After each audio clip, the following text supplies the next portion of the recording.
എന്താ ഡോക്ടറെ? സർ, ചിലപ്പോൾ ഇതിൻ്റെ ഒരു ഇൻഡ്യൂഷൻ മാത്രമാവാം. പക്ഷെ എനിക്കത് തള്ളിക്കളയാൻ പറ്റുന്നില്ല. ഈ ഹോസ്പിറ്റലിൽ ആരോ മനഃപൂർവ്വം എൻ്റെ പേഷ്യൻസിനെ കൊല്ലാൻ ശ്രമിക്കുന്നുണ്ട്.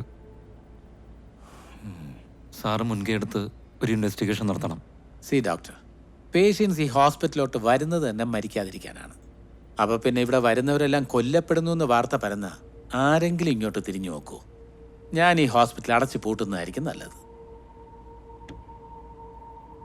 പ്രകാശിൻ്റെ കുറച്ച് പേഷ്യൻസ് മരിച്ചു പോയിട്ടുണ്ട്. That's a fact. But you cannot be held responsible for that. Doctors എത്ര സിൻസിയറായി ട്രൈ ചെയ്താലും പേഷ്യൻസ് രക്ഷപ്പെടണമെന്നില്ല. Those are things beyond their control. ഈ മരണങ്ങളുടെ സ്ട്രെസ് പ്രകാശിന് നല്ലതുപോലെ ഉണ്ട്. അതിൽ നിന്നും ഒരു റിലീഫ് കിട്ടണം. നമ്മുടെ സൈക്യാട്രിസ്റ്റിനെ പോയൊന്ന് കാണും. എന്തെങ്കിലും ആൻറ്റി ഡിപ്രസൻറ്റ് വാങ്ങി കഴിക്കും, മനസ്സമാധാനം കിട്ടും. അല്ലെങ്കിൽ തന്നെ ഞാൻ പ്രഷറിലാണ്.